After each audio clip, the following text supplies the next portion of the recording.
Good morning बच्चों। बृहन मुंबई महानगर पालिका शिक्षण विभाग की तरफ से विद्यालय बंद और शिक्षण चालू के कार्यक्रम के अंतर्गत आज हम लोग कक्षा 9वीं के पाठ 17 जैव प्रौद्योगिकी की पहचान में बड़ा आसान सा टॉपिक है वनस्पति ऊतक, और जैव प्रौद्योगिकी में है ऊतक संवर्धन। इसके बारे में जानकारी लेने वाले हैं। मैं ज्ञानेंद्र राम, प्रभा देवी मनपा माध्यमिक शाला से। तो चलिए हम इसके बारे में आज जानकारी लेते हैं। बहुत आसान सा टॉपिक है। जैसा कि आपने ये पाठ 17 में इसके पहले आप लोगों ने वनस्पति ऊतक के बारे में पढ़ चुका, प्राणी ऊतक के बारे में पढ़ चुके हैं। आज हम वनस्पति ऊतक के बारे में पढ़ने वाले हैं। उससे पहले आप ये देखिए, जो ये प्राणी है और दूसरे जो वनस्पतियां होती हैं, इनके वृद्धि में आप जानते हैं इन दोनों की वृद्धि होती है। इन दोनों की वृद्धि में एक कॉमन अंतर है। आप ये बहुत अच्छे से जानते होंगे कि दोनों की वृद्धि में जो प्राणी होते हैं, इनकी वृद्धि एक मर्यादित होती है, एक मर्यादित उम्र तक होती है। उसके बाद उनका वृद्धि नहीं होती, उनके शरीर में लंबाई नहीं बढ़ती, और सभी भागों में बराबर होती है। ये प्राणियों में ये बहुत खास बात है, आप याद रखिएगा। सभी प्राणियों में उनकी वृद्धि एक मर्यादित उम्र तक होती है और सभी अंगों में बराबर होती है। ऐसा नहीं है कि हाथ केवल बढ़ता है या पैर केवल बढ़ता है, ऐसा नहीं। सारे अंग बराबर से वृद्धि होती है। लेकिन सभी अंगों में देखिए बराबर वृद्धि नहीं होती। क्यों नहीं होती, यही आज हम लोग इसकी जानकारी लेने जाएंगे। क्यों? क्योंकि वनस्पतियों में विभाज्य ऊतक होते हैं। वनस्पतियों में जो विभाज्य ऊतक होता है, इसके और ये विभाज्य ऊतक पूरे शरीर में नहीं पाया जाता। ये विभाज्य ऊतक वनस्पतियों के कुछ विशेष हिस्सों में पाया जाता है, जिसके कारण उनके वनस्पतियों के विशेष हिस्सों की वृद्धि होती रहती है। तो आज हम वनस्पति ऊतक में, वनस्पतियों के ऊतक में सबसे पहले विभाज्य ऊतक के बारे में जानकारी लेते हैं। याद रखिए कि वनस्पतियों में दो प्रकार के ऊतक पाए जाते हैं, एक विभाज्य ऊतक और दूसरा स्थायी ऊतक। तो इन्हीं के बारे में हम पढ़ने वाले हैं। विभाज्य ऊतक के बारे में चलिए जानकारी लेते हैं। आप सभी को पता है कि वनस्पतियों के कुछ हिस्सों में ही वृद्धि होती है। क्यों? क्योंकि यहाँ पर ये विभाज्य ऊतक कार्य करता है। देखिए, वनस्पतियों के निश्चित भाग में रहने वाले विभाज्य ऊतक के कारण ही उस भाग की वृद्धि होती है। ये विभाज्य ऊतक देखिए स्पष्ट केंद्रक दिखाई देता है इसमें, गाढ़ा द्विध्रुव व चारों ओर पतली दीवारों वाली कोशिका झुरमुट जैसी आकृति दिखाई देती है। झुरमुट में एकदम जैसे जंगल जैसी आकृति होती है। बहुत सारी वनस्पतियां एक साथ अगर आ जाती हैं तो उसको झुरमुट जैसी आकृति कहते हैं। इन कोशिकाओं में रिक्तिका नहीं होती। यह कोशिकाएं अतिशय क्रियाशील होती हैं। जहां पर भी ये कोशिकाएं होती है वो बहुत क्रियाशील होती हैं।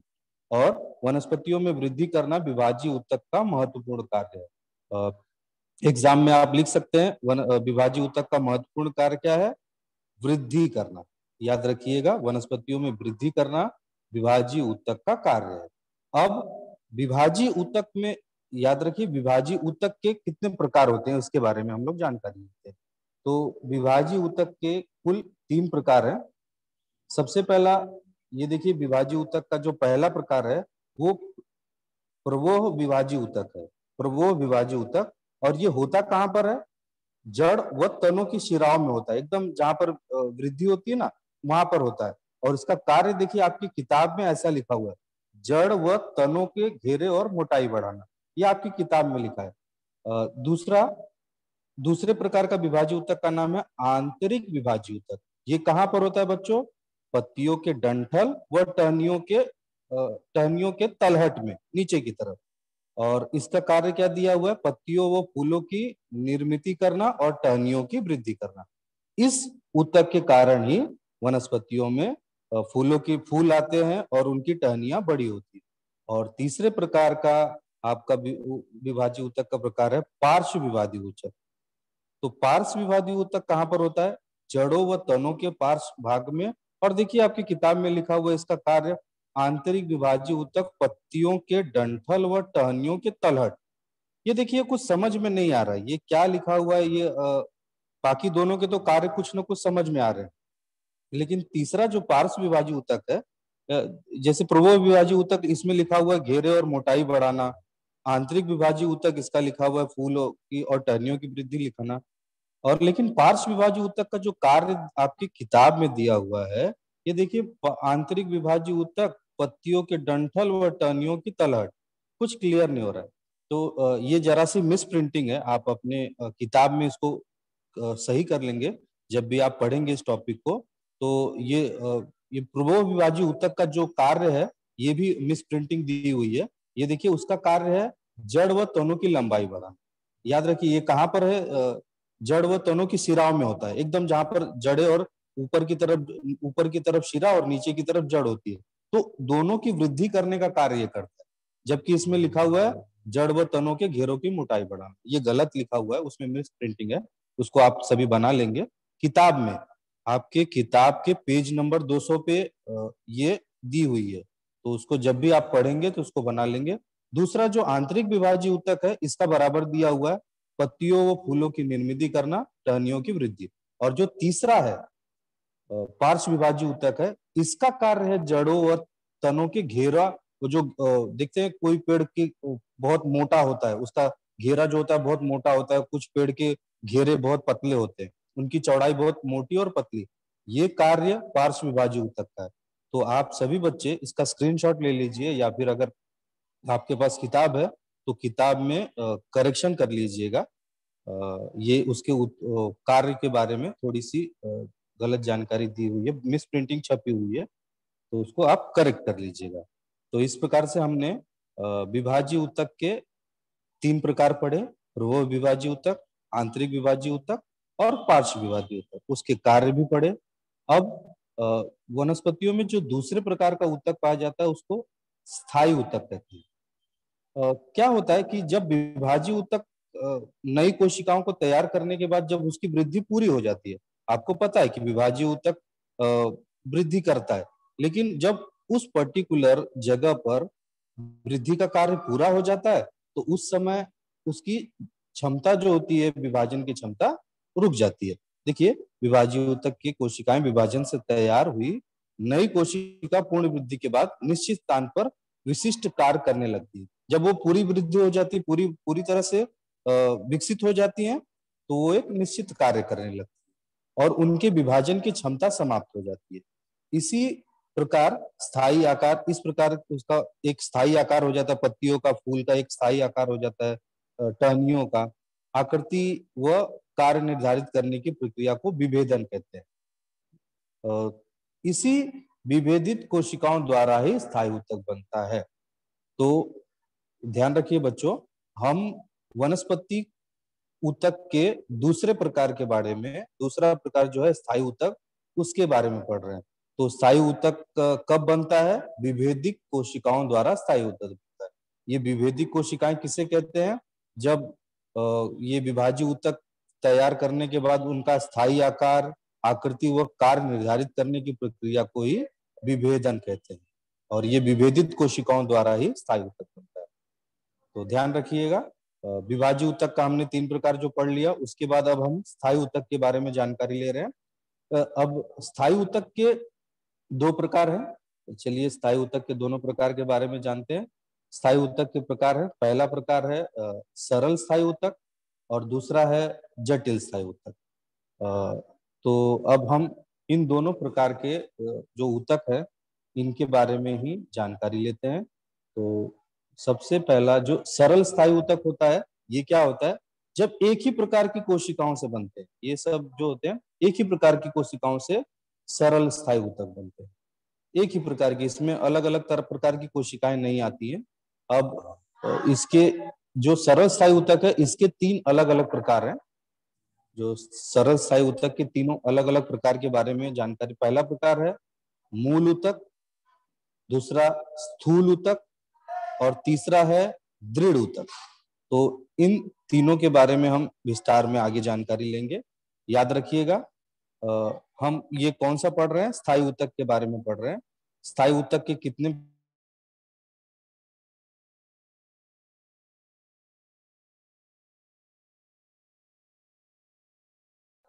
और पहला प्रकार है सरल स्थायी ऊतक, दूसरा है जटिल स्थायी ऊतक। तो उसमें हम सरल स्थायी ऊतक के बारे में पढ़ रहे हैं। सरल स्थायी ऊतक के 3 प्रकार होते हैं, मूल ऊतक, स्थूल ऊतक और दृढ़ ऊतक। तो अब तीनों ऊतकों के बारे में हम जानकारी लेते हैं। मूल ऊतक के बारे में हम सबसे पहले मूल ऊतक के बारे में जानकारी लेते हैं। ये देखिए आकृति में मूल ऊतक की आकृति इस तरह से दिखाई देती है और इसके ये कोशिकाओं का स्वरूप कैसा होता है, पतली होती है। देखिए वहां पर किताब में पौली लिखा होगा, उसको भी आप करेक्ट कर लीजिएगा। पतली कोशिकाओं की दीवारें होती है। आंतर कोशिकीय अवकाश पूर्ण विकसित जीव, इनकी जो कोशिका होती है जीवित कोशिका होती है। और फिर उसके बाद कौन से भाग में पाया जाता है ये याद रखिएगा, जड़, तना, पत्तियां, फूल, फल व बीज में सभी अवयवों में ये मूल ऊतक पाया जाता है। फिर उसके बाद हम इसके कार्य जानते हैं। कार्य क्या करता है, रिक्त स्थान भरना, यांत्रिक आधार देना, अन्न भोजन संग्रहित करना। जैसे आप जानते हो कि वनस्पतियां भी भोजन संग्रहित जुटा कर रखती हैं, तो ये कार्य मूल ऊतक के द्वारा किया जाता है। और इसका इसमें भी 2 उप प्रकार है, एक हरित ऊतक है और दूसरा वायु ऊतक है। हरित ऊतक क्या होता है, पत्तियों का मूल ऊतक, प्रकाश संश्लेषण, जो आप जानते हैं कि वनस्पतियां प्रकाश संश्लेषण की क्रिया द्वारा अपना भोजन बनाती हैं, ये कार्य हरित ऊतक द्वारा होता है। और दूसरा वायु ऊतक, आप जानते हैं कि जैसे कुछ वनस्पतियां होती हैं वो पानी पर रहती हैं, जैसे कमल हो गया, ये सब ये वनस्पतियां पानी पर तैरती हैं। तो जलीय वनस्पतियों के तने वो पत्तियों को तैरने में मदद करता है। कौन से, अगर उन वनस्पतियों में वायु ऊतक नहीं होता तो वनस्पतियां पानी पर तैर नहीं पाती। तो ये हम लोगों ने सरल स्थायी ऊतक का पहला प्रकार जो है मूल ऊतक, उसके बारे में जानकारी ली। अब हम सरल स्थायी ऊतक का जो दूसरा प्रकार है उसके बारे में जानकारी लेंगे। दूसरा प्रकार आप देखे थे स्थूल ऊतक। स्थूल ऊतक की आकृति देख सकते हैं, ये बीच में रिक्तिका है, कोशिका भित्ति की जो है दीवारें। इसके इसके कोशिकाओं के स्वरूप के बारे में जानते हैं। इसकी कोशिकाओं की जो स्वरूप है वो लंबी कोशिका, सेल्यूलोज व पैक्टिन के कारण होने के कारण कोशिका भित्ति का मोटा होता है। याद रखना, ये इसमें ये इसकी जो कोशिकाएं भित्ति होती है, जो कोशिकाओं की दीवार होती है वो मोटी होती है। और ये भी जीवित कोशिका है, याद रखिएगा। इससे पहले जो हम लोग ने मूल ऊतक पढ़ा था वो भी जीवित कोशिका है। अब कौन से भाग में पाया जाता है ये भी याद रखिए, पत्तियों के डंठल में, उनके तनों में, शाखाओं की तलहट में। तलहट मतलब नीचे की तरफ, जो उनकी शाखाएं हैं, ब्रांचेस जो होती हैं उनके तलहट में आखिरी की तरफ ये स्थूल ऊतक पाया जाता है। अब ये कार्य क्या करते हैं, अवयवों को लचीलापन व आधार देना। जैसे देखते हैं कि आप वनस्पतियों के जो डंठल है वो हवा में जब तेज हवा बहती है तो वो एक हिलते हैं, ऐसा नहीं कि वो कठोर होते हैं टूट जाते हैं, ऐसा नहीं, लचीलापन होता है। ये लचीलापन किस ऊतक के कारण होता है, स्थूल ऊतक के कारण होता है। तो दूसरा प्रकार जो हम लोगों ने देखा, सरल स्थायी ऊतक का दूसरा प्रकार जो था स्थूल ऊतक। तीसरा प्रकार जो है दृढ़ ऊतक, उसके बारे में जानकारी लेते हैं। दृढ़ ऊतक की आकृति देख लीजिए, ये इसका कोशिकाओं का स्वरूप कैसा होता है वो देखते हैं। दोनों किनारों पर सक्रिय तंतुमय व मृत कोशिका, भित्ति में लिग्निन पदार्थ होता है। याद रखिए, ये नाम आपको याद रखने हैं। कोशिकाओं की भित्ति पर आप देख सकते हैं यहाँ पर जो बगल में आकृति बनी हुई है वहां पर ये लिग्निन लिखा हुआ है, मोटी भित्ति का है, लिग्निन युक्त पदार्थ है। ये दोनों तरफ से दोनों किनारों पर सक्रिय है, पतली सी है। इसके पहले वाले में जो हम लोगों ने स्थूल पढ़ा था वो उसमें मोटी दीवार होती है, और तीसरी जो दृढ़ ऊतक है इसकी दीवारें पतली होती है। इसके कौन से भाग में पाया जाता है वो देखते हैं। तना, पत्तियों की शिराएं, बीज का कठोर कवच, जो बीज का ऊपर का भाग होता है उसके कवच में ये ऊतक पाया जाता है। नारियल का बाह्य आवरण, नारियल देखें आप, जो ऊपर की तरफ जो उसका कठोर हिस्सा होता है उसमें ये ऊतक पाया जाता है।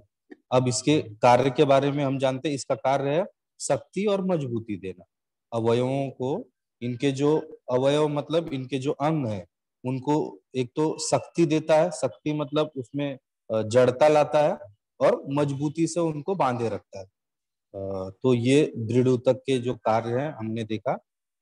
फिर से एक बार आप ध्यान में रखिए कि अभी हम क्या पढ़ रहे हैं, सरल स्थायी ऊतक के प्रकार पढ़ रहे हैं। और सरल स्थायी ऊतक में हमने 3 प्रकार पढ़े। पहला प्रकार था, पहला प्रकार हमने मूल ऊतक के बारे में पढ़ा, दूसरा स्थूल ऊतक के बारे में पढ़ा, और तीसरा ये आपके स्क्रीन पर दिखाई दे रहा है दृढ़ ऊतक। तो दृढ़ ऊतक के इन तीनों बारे में पढ़ा। इनकी हमने आकृति देखी किस तरह की है, इनकी कोशिकाओं का स्वरूप देखा, ये कौन से भाग में पाई जाती हैं और ये क्या कार्य करती हैं, इनको आपको याद रखना है। अगला है बहुत आसान सा, ये जो सरल स्थायी ऊतक है, शुरू में हमने पढ़ा था कि इसके 2 प्रकार हैं सरल स्थायी ऊतक के। पहला प्रकार था ये स्थायी ऊतक के कौन कौन से, सरल स्थायी ऊतक और जटिल स्थायी ऊतक। सरल स्थायी ऊतक के तीनों प्रकार के बारे में जानकारी हमने ले ली। अब जटिल स्थायी ऊतक, जटिल स्थायी ऊतक, जैसे सरल स्थायी ऊतक में हमने देखा था एक ही प्रकार की कोशिकाएं आने से सरल स्थायी ऊतक बनता है। तो नाम से ही इसमें लिखा हुआ है जटिल, तो एक से अधिक जब कोशिकाएं आकर मिलती हैं, एक से अधिक कोशिकाओं से जटिल स्थायी ऊतक बनता है। जटिल स्थायी ऊतक के प्रकार में याद रखिए इसका जटिल स्थायी ऊतक जो है वो एक से जब अधिक प्रकार की कोशिकाएं आकर मिलती हैं तब ये ऊतक बनता है, एक से ज्यादा। और एक ही प्रकार की जब कोशिकाएं आकर कार्य करती हैं तो कौन सा ऊतक बनता है, सरल। सरल और जटिल में एक ही अंतर है, सरल में एक ही प्रकार की कोशिकाएं होती हैं और जटिल में एक से अधिक प्रकार की कोशिकाएं आकर कार्य करती हैं। सरल में हमने 3 प्रकार के ऊतक देखे और जटिल के कितने प्रकार होते हैं, जटिल के कुल 2 प्रकार होते हैं। जटिल स्थायी ऊतक के 2 प्रकार होते हैं, एक तो जलवाहिनी, दूसरा रसवाहिनी। ये आपको इसको इस तरीके से याद रखना है, बहुत आसान सा है कि जटिल स्थायी ऊतक के कितने प्रकार होते हैं। जटिल स्थायी, उत्तर होगा इसका, जटिल स्थायी ऊतक के 2 प्रकार होते हैं। पहला जलवाहिनी, जो वनस्पतियों में जल लेकर जाने का कार्य करती है, और दूसरा रसवाहिनी, क्योंकि जल के साथ उनको पोषक द्रव्यों की भी आवश्यकता होती है। तो पोषक द्रव्य जड़ से सिरे तक वनस्पतियों के एकदम ऊपर तक ले जाने का कार्य रसवाहिनी के द्वारा किया जाता है। अब हम जलवाहिनी और रसवाहिनी के बारे में जानकारी लेते हैं। याद रखिएगा हम जटिल स्थायी ऊतक के प्रकारों के बारे में पढ़ रहे हैं। जटिल स्थायी ऊतक के 2 प्रकार, जलवाहिनी और रसवाहिनी। तो सबसे पहला जलवाहिनी के बारे में देखते हैं। जलवाहिनी देख रहे हैं, इसकी विशेषता है कि इसकी कोशिकाओं की दीवारें मोटी होती हैं, प्रायः मृत होती है। देखिए इसकी दीवारें जो मरी हुई होती है, मृत मृत अवस्था में। जैसे आपने वो कोई बड़ा पेड़ गांव वगैरह में आप जब गए होंगे तो कोई पेड़ होगा, ऊपर की छाल जो दिखेंगे एकदम सूख जाती है, वो मृत अवस्था में हो जाती है। नीम वगैरह का पेड़ देखे होंगे तो उसमें ऊपर छाल पड़ी होती है, तो वो मृत कोशिकाएं होती है। जैसे हम लोगों ने ऊपर सरल सरल वाला देखा था, उसमें जीवित कोशिकाएं थी। तो जटिल स्थायी ऊतक का जो जल वाहिनी है, इसकी कोशिकाएं मृत होती है। कोशिकाओं का प्रकार कैसा होता है, वाहिनिका, वाहिनियां और तंतु, मृत कोशिका, जलवाहिनी, मूल ऊतक और जीवित कोशिका। इसका प्रकार में जीवित कोशिका होती है। इसका कार्य याद रखिए, ये क्या कार्य करता है, पानी और खनिजों का वहन नीचे से ऊपर की दिशा में, ये एक ही दिशा में लेकर जाता है, नीचे जड़ से तने की तरफ। ये कार्य याद रखिएगा, ये अक्सर परीक्षा में पूछा जाता है। सरल स्थायी ऊतक में जो जटिल स्थायी ऊतक में जलवाहिनी का कार्य बताइए। तो जलवाहिनी के कार्य बहुत आसान है, पानी और खनिज को जड़ों से अवशोषित करके किस तरफ लेके जाता है, ऊपर की तरफ, खाली एक ही दिशा में कार्य करता है। ये जलवाहिनी के बारे में हमने देखा। अब रसवाहिनी के बारे में देखते हैं। दूसरा रसवाहिनी, इसकी विशेषता क्या है, इसकी जैसे उसमें जलवाहिनी में आपने मृत कोशिका देखी थी, इसमें इस कोशिकाओं की जीवित कोशिका होती है। तो आपको अंतर में ये लिखना, अगर रसवाहिनी जलवाहिनी में अंतर आया तो उसकी रसवाहिनी की जलवाहिनी की आपको लिखना है कि उसकी कोशिकाएं मृत होती हैं, और जलवाहिनी की रसवाहिनी की कोशिकाएं जीवित होती है। कोशिकाओं के प्रकार में याद देखो, चालनी नलिका, सहकोशिकाएं, रसवाहिनी मूल तंतु, जीवित कोशिकाएं, रसवाहिनी तंतु, मृत्यु कोशिकाएं, ये इसके प्रकार है। रसवाहिनी के प्रकार कभी कभी पूछा जाता है कि रसवाहिनी मूल तंतु कि किस ऊतक का प्रकार है, तो रसवाहिनी ऊतक का प्रकार है। इसके कार्य देखिए, जैसे हमने देखा था कि जलवाहिनी खाली नीचे जड़ से ऊपर की तरफ जाती है, लेकिन रसवाहिनी क्या करती है, ये पत्तियों से शर्करा और अमीनो अम्ल ये वहन ऊपर तथा नीचे दोनों दिशा में, ऊपर ले जाने का भी कार्य करती है और ऊपर से नीचे ले आने का भी कार्य यही वनस्पतियों ये ऊतक द्वारा होता है। तो दोनों के कार्य में ये याद रखिएगा कि जलवाहिनी सिर्फ जड़ों से ऊपर की तरफ लेकर जाती है, और रसवाहिनी जो ऊतक होता है रसवाहिनी, ये क्या करता है, दोनों तरफ ऊपर और नीचे क्या लेकर जाता है, पत्तियों से शर्करा और अमीनो अम्ल। वनस्पतियों में अमीनो अम्ल की जो पूर्ति करने का कार्य रसवाहिनी के द्वारा सभी अंगों में किया जाता है। तो इस प्रकार से हमने जो स्थायी ऊतक के दो प्रकार थे, सरल और जटिल। जटिल सरल में हमने तीन प्रकार देखे थे, मूल ऊतक, स्थूल ऊतक और दृढ़ ऊतक। उसी प्रकार से जटिल ऊतक के दो प्रकार कौन से थे, जलवाहिनी और रसवाहिनी। इसके बारे में हमने जानकारी ली। आपको ये जो वनस्पतियों के जो ऊतक हैं, वनस्पति ऊतक में इतने ही प्रकार हैं, इसको आपको याद रखना है। वनस्पतियों को एक बार फिर से क्यों हम ब्रीफ में इसको थोड़ा सा देख लेते हैं किस तरीके से कि वनस्पतियों में दो प्रकार के ऊतक होते हैं। कौन कौन सा, विभाजीय ऊतक और स्थायी ऊतक। विभाजीय ऊतक के तीनों प्रकार के बारे में आपने जानकारी ले ली, पूर्व विभाजीय ऊतक, आंतरिक विभाजीय ऊतक और पार्श्व विभाजीय ऊतक। वो जो करेक्शन था आपकी किताब में उसको आप कर लीजिएगा। और दूसरा प्रकार क्या हमने पढ़ा, स्थायी ऊतक। इसके स्थायी ऊतक के दो प्रकार थे, एक सरल स्थायी ऊतक, जटिल स्थायी ऊतक। सरल स्थायी ऊतक के भी तीन प्रकार थे, मूल ऊतक, स्थूल ऊतक और दृढ़ ऊतक। उसी प्रकार से जटिल स्थायी ऊतक के भी दो प्रकार थे, जलवाहिनी और रसवाहिनी। आपको वनस्पति कोशिकाओं के बारे में इतनी ही जानकारी आपको याद रखनी है। तो अब हम आगे की तरफ जो जैव प्रौद्योगिकी है उसकी तरफ बढ़ते हैं, जैसे इस चैप्टर का नाम है। क्योंकि जैव प्रौद्योगिकी होने ये इस समझने के लिए ऊतकों के बारे में, टिश्यूज के बारे में समझना जरूरी था। इसीलिए जो चैप्टर का नाम है जैव प्रौद्योगिकी की पहचान, वो शुरू करने से पहले आपको वनस्पतियों के और प्राणियों की ऊतकों के बारे में आपने जानकारी ली।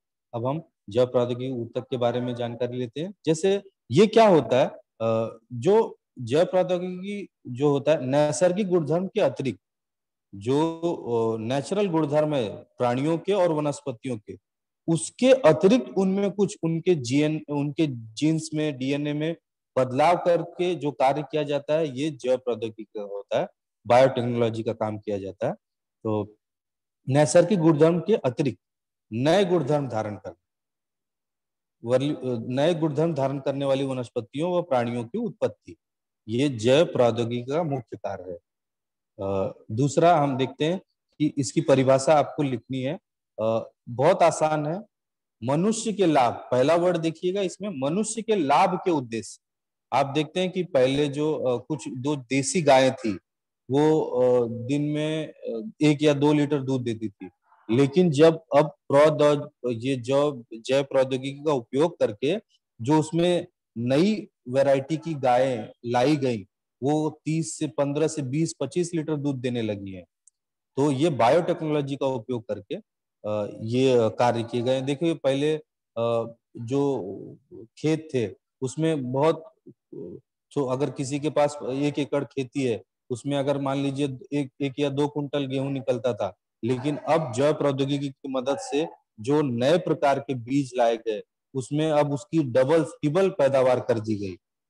तो पहला ही परिभाषा में ये याद रखिएगा कि मनुष्यों के लाभ के उद्देश्य, सजीवों में कृत्रिम रूप से जनुकीय बदलाव, उनके जीन्स में जनुकीय बदलाव या संकर, हाइब्रिड करके निर्माण कर सुधार करने की प्रक्रिया को जैव प्रौद्योगिकी कहते हैं।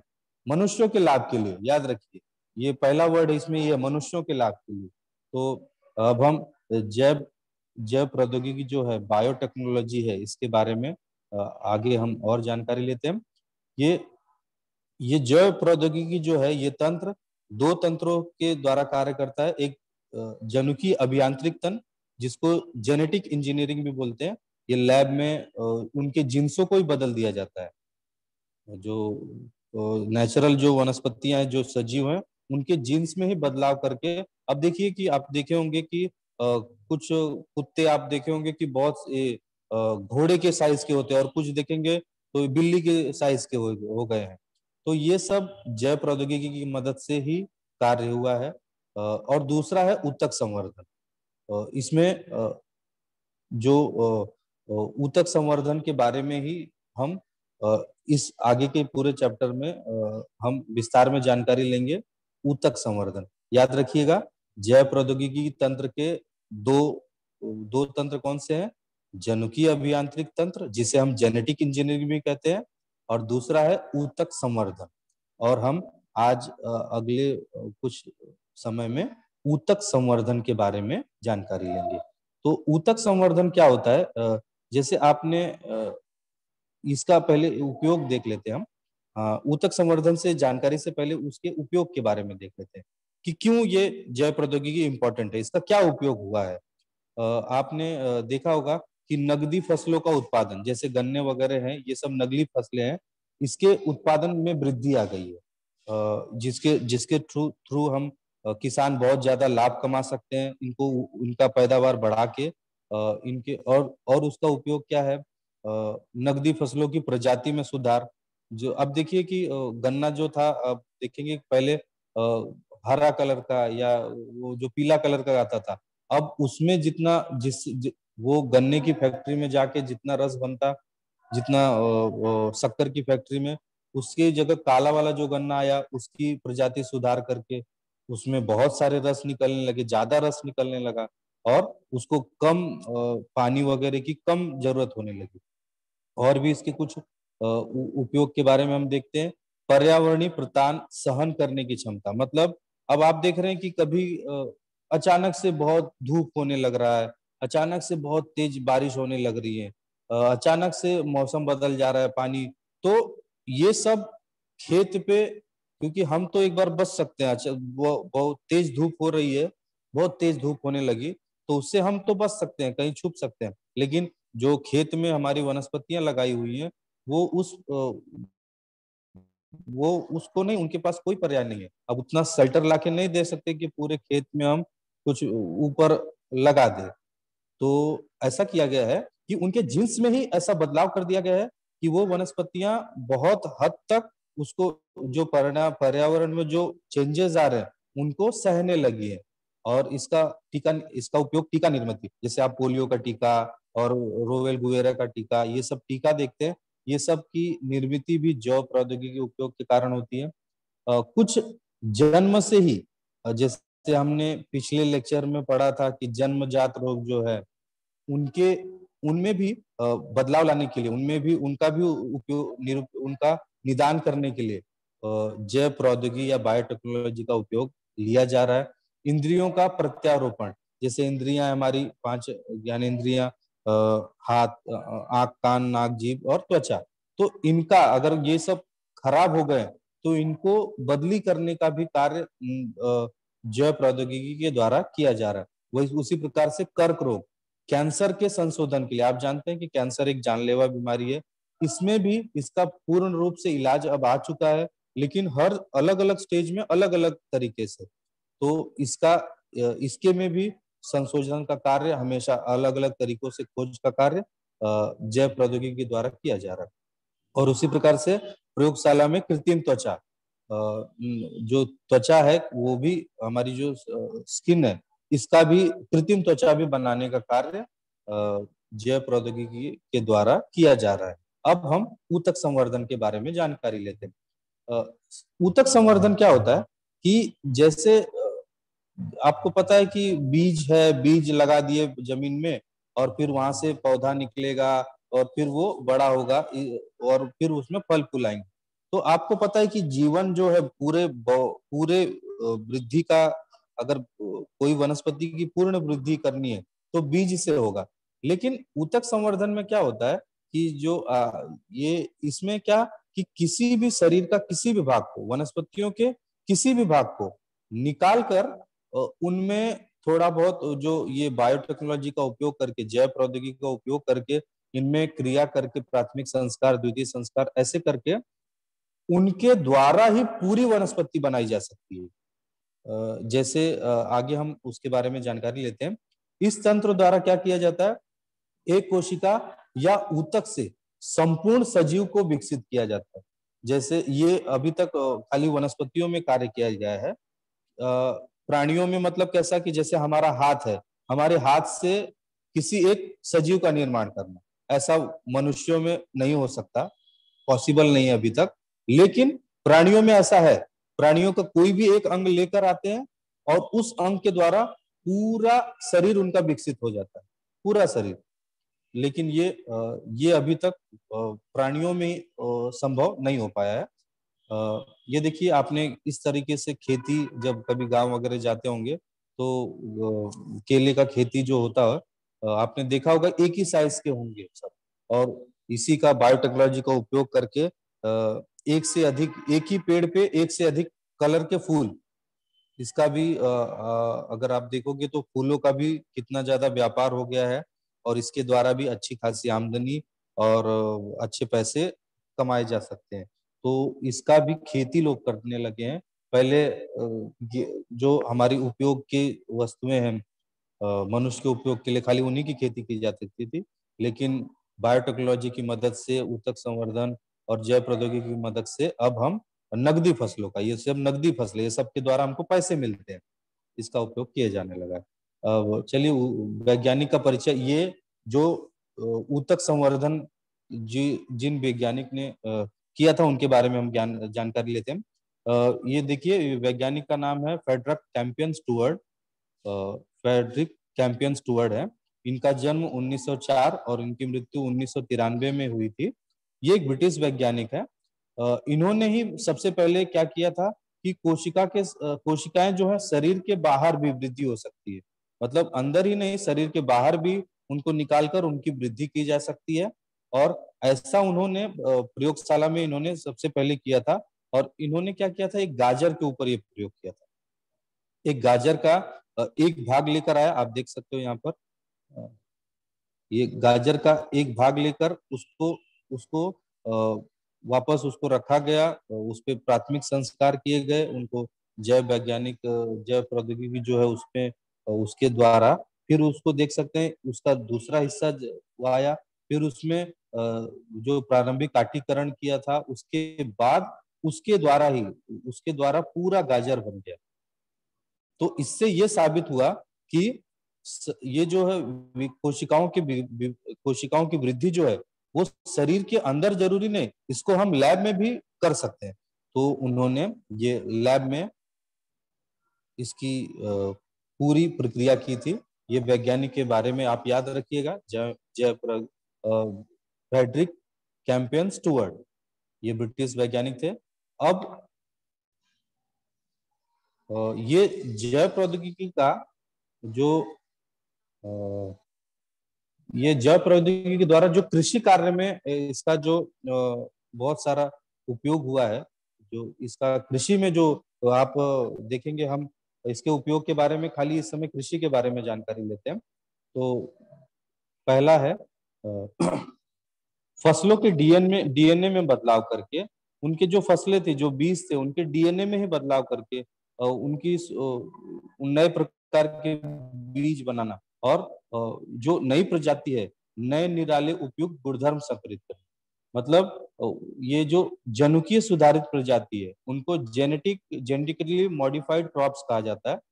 इनके डीएनए में ही बदलाव कर देते हैं। जो इनके बीज थे ना, जो अब जाएंगे ना, तो एक नैसर्गिक बीज और एक ये जीएम इनको कहा जाता है। जीएम प्रजाति वाले बीज बीज कहा जाता है। ये जीएम का मतलब होता है जनुकीय सुधारित प्रजाति, जेनेटिकली मॉडिफाइड क्रॉप्स। ये इस तरह के भी बीज, जैसे अब किसान बीज भंडार में बीज लेने जाता है, तो वहां पर दोनों प्रकार के बीज होते हैं, एक जो नैसर्गिक होते हैं, जो प्राकृतिक रूप के बीज होते हैं, और दूसरा जो जेनेटिकली मॉडिफाइड क्रॉप्स होता है, जीएम प्रजाति का। तो अब जो है वो जो किसान है वो जीएम वाले बीज लाने लगे हैं। क्यों? क्योंकि इनके जीन्स में ही परिवर्तन करके, और जो बहुत सारी नैसर्गिक नए निराले इनके जो गुणधर्म है देख सकते हैं आप, इनमें संकरित किए जाते हैं। और दूसरा इसके जो जैव प्रौद्योगिकी द्वारा कृषि कार्य में जो दूसरा परिवर्तन हुआ, क्या क्या परिवर्तन हुए उसके बारे में देखते हैं। वातावरणीय प्रतान सहन करने की क्षमता, इसके बारे में हमने अभी जानकारी ली थी कि कुछ जब वातावरण बदलता है, गीला, सूखा, अकाल, देखिए टेम्परेचर बहुत ज्यादा हो जाता है, और उसी तरह से कभी कभी बाढ़ आ जाती है, कभी कभी सूखा पड़ जाता है। तो ये बीज में ही इतनी शक्ति, या फिर इसको इस तरह से हाइब्रिड किया जाता है कि ये जो वो बीज है, जो इस प्रकार के बीज अगर आप किसान अगर अपने खेत में लगाते हैं, तो वो बीज में ही इतने पावर होते हैं कि वो तापमान जो है, सूखा, अकाल, जलवायु, बदलती हुई जलवायु है, इसको सहन, जो नेचुरल होता है वो सहन नहीं कर पाते। लेकिन जो जीएम प्रजाति के होते, जीएम मतलब हमने देखा था जनुकीय सुधारित प्रजाति के जो फसलें हैं, ये इसके प्रतिकूल, ये ऐसी प्रतिकूल परिस्थितियों में भी वृद्धि दर्शाते हैं। ये ऐसी परिस्थितियां जब आती हैं, इसमें भी ये वृद्धि दर्शाते हैं। फिर उसके बाद तीसरा जो परिवर्तन हुआ है जैव प्रौद्योगिकी के द्वारा, उसके बारे में जान करती है। उपद्रवी कीटक, जैसे कृषि जो खेत खेत में किसान लगा दिया, फसलें तो लगा दिया, लेकिन उसके साथ ही जो टिड्डों का दल आता है, उपद्रवी जिन्हें कीटक कहते हैं, टिड्डों के ऐसे दल जब आते हैं तो वो पूरी की पूरी फसलें बर्बाद कर देते हैं, पूरा जितना लगाया हुआ, इतनी मेहनत किया हुआ। और आप याद रखिएगा कि जो कृषि कार्य होता है वो एक दिन में नहीं होता है कि आज आज लगाया और कल खेत हो गया, कल बड़े हो गए, उसको बेच सकते हैं या उसका उपयोग कर सकते हैं। इसमें काफी समय लगता है, और जब 3 4 5 महीने का समय लगा और उसके बाद जब फसल तैयार हुई, और उपद्रवी कीट आकर, ये टिड्डों का दल आकर अगर उसको बर्बाद कर देता है, या रोग जंतु बहुत सारे ऐसे भी हैं सड़ जाते हैं, वो बीज फल लगे हुए पेड़ होते हैं और अंगूर वगैरह वैसे कि पूरे पूरे पूरे सड़ जाते हैं। रासायनिक अपतृणनाशक, कुछ ये फव्वारा किया जाता है उनमें बचने के लिए, जैसे रोगों से बचने के लिए कीटनाशकों का फव्वारा किया जाता है फसलों पर। लेकिन इन्हीं के कारण भी ये जो कीटनाशक होते हैं, इनके कारण भी वो जो पौधे होते हैं वो खराब हो जाते हैं।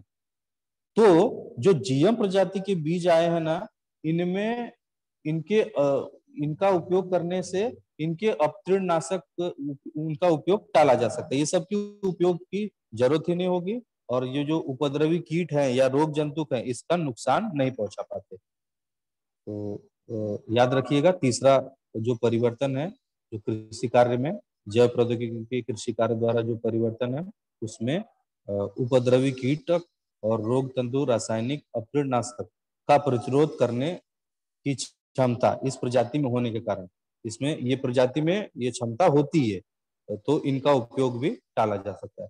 और चौथा देखते हैं हम, जैव प्रौद्योगिकी द्वारा कृषि कार्य में हुआ परिवर्तन में चौथा परिवर्तन है, जीएम प्रजाति के बीजों के कारण फसलों का पोषक मूल्य बढ़ता है। जो ये देखिए, जो नए तरह के जो बीज आए हैं इनमें तो पोषण, इनको खाने से अब याद रखिए कि अगर बीमार बीमार अगर बीमार अन्न खा रहे हैं आप, जो अन्न में ताकत ही नहीं, जिसमें उसमें कोई पोषक द्रव्य भी नहीं है, तो अगर ऐसा अन्न आप खा रहे हैं तो आपको कोई किसी भी प्रकार का आपके शरीर में उसका पोषण नहीं होगा, उसका नहीं लगेगा। लेकिन अगर आप पोषित आहार खा रहे हैं तो आपके शरीर में भी इसका पूरा पूरा उपयोग दिखाई देगा। तो जीएम प्रजाति के जो बीज होते हैं उनमें पोषक मूल्य बढ़े होते हैं, इनके ये जो आप देख सकते हैं कि इनके जो ये जो बीज होते हैं इनमें पोषक मूल्य होता है, और इनमें कम खराबी आती है। इनके देखिए फसलें इनकी कम खराब होती है, ऐसा नहीं कि खराबी नहीं होती, लेकिन जो नैसर्गिक जो बीज होते हैं उनके मुकाबले जीएम प्रजाति के जो जनुकीय सुधारित प्रजाति के जो बीज हैं ये कम खराब होते हैं। तो ये इतना आप लोगों के लिए आज के आज के जो हमने आज का जो विज्ञान का लेक्चर था, इसमें आज हम लोगों ने इतनी चारों प्रकार के जो परिवर्तन थे इसके बारे में जानकारी ली। तो एक बार फिर से मैं फटाक से आपको रिवीजन में बता देता हूँ कि हमने आज क्या क्या पढ़ा। अगर किसी को कुछ पूछना है तो पूछ सकता है, किसी बच्चों को अगर कोई डाउट है तो पूछ सकता है।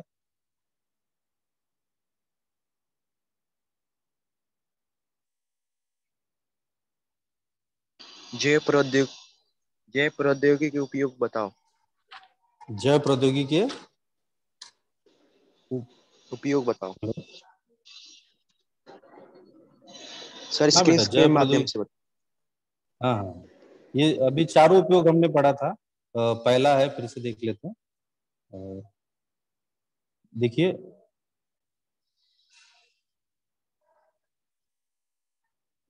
जो पहला उपयोग था इसका, ये ऐसी इनके जेनेटिक में बदलाव करके उनके संकरित करके ऐसी वनस्पतियों का, ऐसे जो बीज होते हैं उनका निर्माण किया जाता है। और दूसरा, ये किसी भी जो इनमें जो तापमान की सहन करने की क्षमता जो होती है, तापमान जो बदलता रहता है, गीला, सूखा, अकाल, ये सब के जो तापमान में जो हमेशा परिवर्तन आता है तापमान, क्योंकि वायु जो पर्यावरण है ये हमारे बस नहीं, इसमें आया हुआ जो परिवर्तन है ये हमारे बस में नहीं, लेकिन इससे बचने के जो उपाय हैं, ये जीएम प्रजाति की जो वनस्पतियां होती हैं, जो जो बीज होते हैं उनमें डाला जाता है, तो ये उनको सह सकते हैं और प्रतिकूल परिस्थिति में वृद्धि होती है। और तीसरा था, ये जो कीटनाशक होते हैं इनके सर भी प्रतिरोधक क्षमता इनमें हेलो होती है। जी हेलो हाँ, बोलिए। हेलो, सर, जैव प्रौद्योगिकी के उपयोग बताओ पहला। क्या चीज? जैव प्रौद्योगिकी के उपयोग बताओ पहला। जैव प्रौद्योगिकी का उपयोग ना, वही तो बता रहा हूँ बेटा, इसका उपयोग से ना, वही स्लाइड लाता हूँ मैं। जैसे सर दूसरा, जैसे नकदी फसलों में हाँ प्रजातियों का हाँ उपयोग हाँ में हाँ, सुधार। उसके सर उसको उपयोग पहला बताओ ना सर। देखिए। हाँ हाँ, एक मिनट एक मिनट। ये जो था हाँ सर हाँ, ये दो नकदी फसलें हैं, जैसे गन्ना हो गया, फूल हो गया, ये सब नकदी फसलों का इसमें इसके उत्पादन में वृद्धि की जाती है। और दूसरा, नकदी फसलों की प्रजाति बढ़ाई जा सकती है। तीसरा है ये जो इनके पर्यावरणीय प्रतान की जो सहन क्षमता है वो वृद्धि की जा सकती है।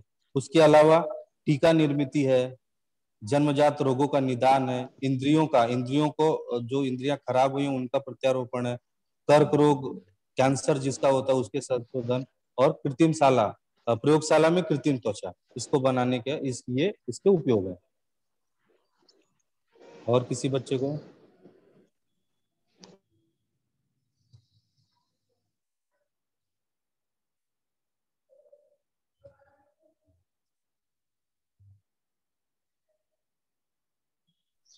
गुड और मॉर्निंग किसी सर। हाँ, गुड मॉर्निंग बेटा, बोलो। सर, उत्तक संवर्धन की प्रक्रिया, हम्म सर, जैसे कि दो दो जनुक को मिला के डीएनए मिला के किया जाता है सर। दो या दो से अधिक कई प्रकार के डीएनए मिलाकर इसको ये प्रक्रिया की जाती है, कई प्रकार के। सर, जितनी प्रकार के हम मिलाएंगे उसका परिणाम अलग अलग रहेगा ना सर? जी बिल्कुल बिल्कुल, इसका ये एक अभी भी इसमें बहुत सारे रिसर्च अभी भी बहुत सारी बाकी है। और इस पे ना, आप अगर 11th 12th के बाद बायोटेक्नोलॉजी का सब्जेक्ट ले सकते हैं। ये एक काफी एडवांस साइंस है और इस पे भी काफी अध्ययन चल रहा है। और किसी को कुछ?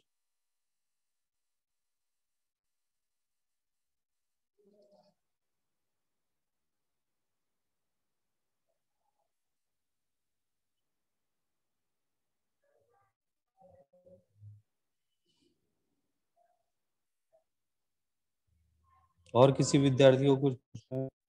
प्रौद्योगिकी की पहचान पाठ 17 में वनस्पति ऊतक और ऊतक संवर्धन के बारे में जानकारी ली। आप सभी बच्चों का धन्यवाद। Thank you.